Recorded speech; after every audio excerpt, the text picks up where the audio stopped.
This is Dolynny TV. Ladies and gentlemen, good afternoon and welcome back to another edition of Edmonton Oilers Discussion. I feel like I've said that a crap ton this past week, but we have had a lot to discuss here on the channel. Obviously, the draft, free agency, signings, and controversy, and whatever you want to have it. We had it this week on Dolynny TV here.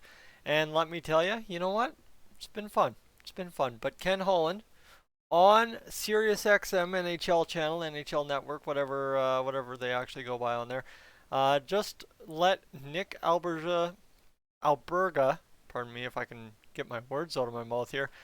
No, he's at the Golden Muzzy on Twitter. I'll get you the tweet up here and get you going because he just let him know that the Oilers are pretty much done this off season. Now, obviously, we've got about 2 more months to go in this off season before training camps get underway. Although I'd probably target NHL players to be back in Edmonton as soon as like December 5th.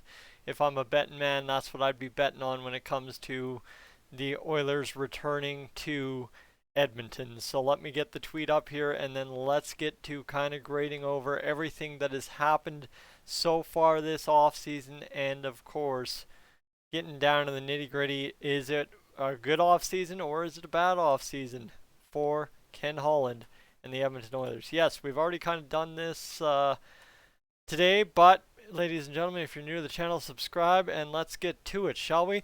So there you go. There's the tweet. And yes, the follow-up question is, well, what about Bear? Yeah, outside of Bear. The Oilers are done, or pretty much done, outside of a Bear extension. So pretty much done. If I'm reading between the lines on this, and of course I don't have SiriusXM NHL Network, but if I'm reading between the lines, and this is official as of now, is the fact that the Oilers will probably make one more move, either a depth guy or else trading a guy like Kara or Chiasson for a pick. And I mean, you see what Ryan Murray's going for, a 5th-round pick, that being equivalent to Erica Branson. So your guess is as good as mine as to what the Edmonton Oilers can get for a guy like Alex Chiasson or a guy like Jujhar Khaira. So that's where we sit. The Oilers pretty much done this off season, and now you have to kind of take a look and see just what the roster looks like all the way around now that Ken Holland has been able to do what he's needed to do to get this Edmonton Oilers team looking the way it needs to under year 2 of his plan. So suddenly you have Connor McDavid, Leon Draisaitl, Ryan Nugent-Hopkins, James Neal, Zach Kassian, Alex Chiasson, Kyle Turris, a new addition, Josh Archibald, Jujhar Khaira, Jesse Puljujärvi's back with the Oilers, Tyler Ennis, Gaetan Haas, Kailer Yamamoto, and Joakim Nygard. Now, Gaetan Haas and Joakim Nygard on COVID loans. Now, you get into the other nitty-gritty parts of this. Darnell Nurse, Oscar Klefbom, Adam Larson, Chris Russell, Tyson Berry, Caleb Jones, and Ethan Bear, who is an RFA. Now, Tyson Berry at 3.75. Guys, right, you're paying for the offense at that point. You're not paying for the defense. The defense is a plus if he provides any. Mikko Koskinen, 4.5. Mike Smith, 1.5 plus performance bonuses. You've got the retained salary of Milan Lucic and the Benoit Pouliot and Andre Sekera buyouts costing you just over $4.58 million right there.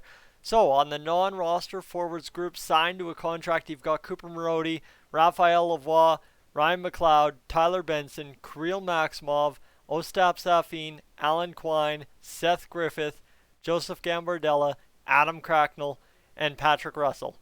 All of those guys, pretty much guys that you will see return and be minor leaguers. Patrick Russell, Alan Quine, about the only ones in there that are veteran guys that are questioning to see if they'll push for the roster in December. However, a guy like Tyler Benson, Ryan McLeod, and I'll throw Cooper Marody in there as well, look to be pushing for the Oilers roster as well come December.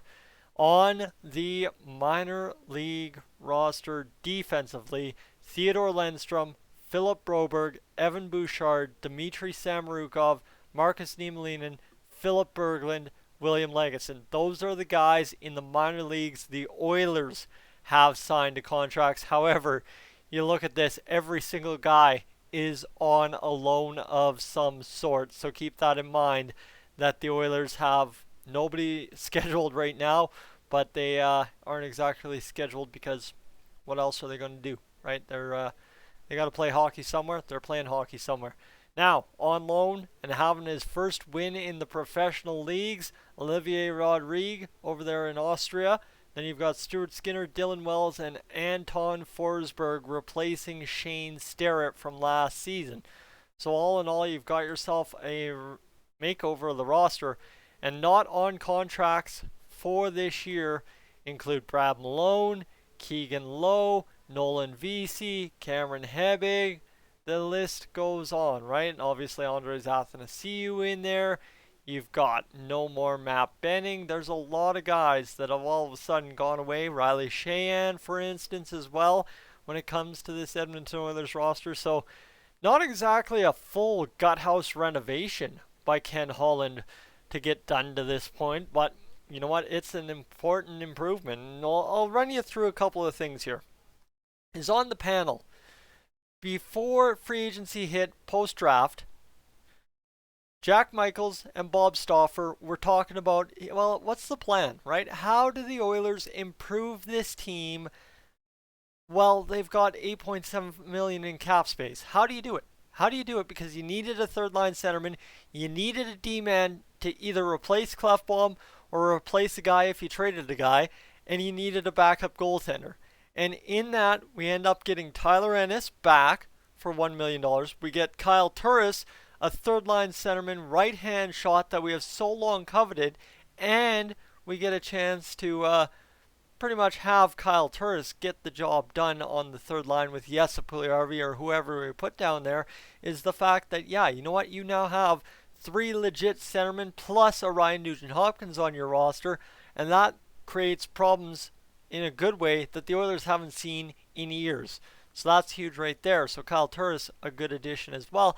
And then you've got a guy like Tyson Berry taking a discount to come to the Oilers and play hockey, because here you go. This is the perfect situation. You've got Turris, you've got Berry, both guys that, might very well find themselves in Seattle next season, right? Obviously, you put some links there already, and I'm going to throw them out there now. Kyle Turris, not likely to be protected in the expansion draft. So, you know what? No reason he shouldn't want to go out there and just light it up and score as many points as possible to get a contract out of Vegas after he gets selected in the expansion draft. Secondarily to that, Tyson Berry, why wouldn't you want to go be the star D-man in the new NHL franchise? Yeah, you know what? They'd love to have a guy like Tyson Berry in Seattle. Right there, you have your offensive leader on the blue line. And every team needs an offensive leader on the blue line. And then you've got Mike Smith, who comes in and, well, you know what? Outside of one bad game in the playoffs, Mike Smith didn't help or hurt the Oilers. He did what he was supposed to do, be a non-factor in the game. Now, 90% of the time, yes, you'd like your goaltender to be the reason you won. But if your goaltender's a non-factor in the game, that's usually an okay thing. If he doesn't hurt you, doesn't help you, it all evens out to be okay. That's as good as you can ask for a backup goaltender. Now, Mike Smith wasn't a backup goaltender last year. He was the 1B, but you know what? This year, yes, he's got to be the backup goaltender. At 38, 39 years old, you can't expect a guy to be a 1B anymore. So, as long as Dave Tippett and Ken Holland use Mike Smith the right way, we'll be fine, dandy, and it is in turn an upgrade on the goaltending. Kinda. I guess, realistically, cap-wise, it is a upgrade because you're now downgrading by $500,000 in net, and that helps the Oilers in the long run, right? That's how we get Tyson Berry, that's how we get Tyler Ennis, that's how we get Kyle Turris, and of course the guys like Alan Quine, Seth Griffith, and Anton Forsberg. So there's a lot to like about how this offseason's progressed, but what we haven't talked about is the new guys, right? There's new guys that we didn't have to pay a penny for. We just had to call their names on Tuesday and Wednesday. That being Maxim Berezhkin, 18-year-old winger, 5th round, 2018. Or 138th, I don't know. I saw 2018 below someone. And then you have Philip Angra, 6th round, 169th overall. The big one, Dylan Holloway, first round, 14th overall, center, left wing, right wing, doesn't matter. Philip Angra, he's a center, shoots right, 21 years old, a great pick by Ken Holland. And you know what? Here you go. Here's the thing. He is into his last year in college, potentially. It's only his first year there, but potentially if the Oilers are going to develop this guy, a 6th-round pick, he's probably in his last year of college, and then he'll come sign with the Bakersfield Condors or the Edmonton Oilers, and we'll get him going. Then you've still got Ilya Konovalov developing, so that's going to be interesting to see how that develops this offseason, but that has really no bearing on what's already happened. I just had to mention Ilya Konovalov because I'm excited about that. Jeremy Lindewall, 7th round, 200th overall. This kid, left winger, going to be good, hopefully. And then you get down to the list, and yeah, you get down to S. Carter Savoy, who's going to be an absolute talent to have in the farm system. I can't wait to see what 18-year-old Carter Savoy ends up turning into. 5'9", 192. Yeah, it kind of sounds like that next step. Kyler Yamamoto, if not a little bit bigger. He's played for the Sherwood Park Crusaders, 99 points in 54 games last season, almost a goal per game. And I'm sorry, in the AJ, I don't see that often. I've seen a lot of guys play AJHL hockey in my lifetime, and I don't see a lot of 53 goals in 54 games. So watch out, this kid's going to go light up the old college ranks. And here you go, Darren Drager. According to his sources, Taylor Hall is heading to Buffalo pending final approval. If you had Buffalo on the board for Taylor Hall, I don't know what to tell you. Taylor Hall and Jack Eichel about to go mash up and get it going. So guys, it's been a wonderful offseason for the Oilers. You know what? Honestly, yeah, maybe not the big splashes, big moves, big kabooms we were hoping for, but at the end of the day, it's one of those steady Eddie veteran GM jobs. Ken Holland doesn't go to market and panic and overpay, doesn't go to market and give out crazy term. He goes to market, gets what the team needs now to win, and without giving up assets, right? Yeah, you can talk about giving up Andrei Athanasiou after giving up 2 second-round picks for him, but you look at what we added. Tyson Berry at 3.75, and, of course, Kyle Turris at 1.65, Jesse Puljujärvi at 1.175, and Tyler Ennis at $1 million. You are kidding me if 2 second-round picks plus Mike Smith in that group will get you all of that. It won't. Add in Sam Gagner, it won't get you that. So, end of the day, you needed to free up the room. You couldn't afford the $3 million for Athanasiou. Instead, for that $3 million, you get Jesse Puljujärvi back and Kyle Turris on the roster, or for $750,000, the cheapest contract in the league, extra, you get Tyson Berry. You see how that all works? The Oilers, Ken Holland, an incredibly masterclass off-season, and it may pretty much be done at this point. But all in all, one of the best we've seen from an Oilers GM in a long, long while. We didn't sign Milan Lucic July 1st. Keep that in mind.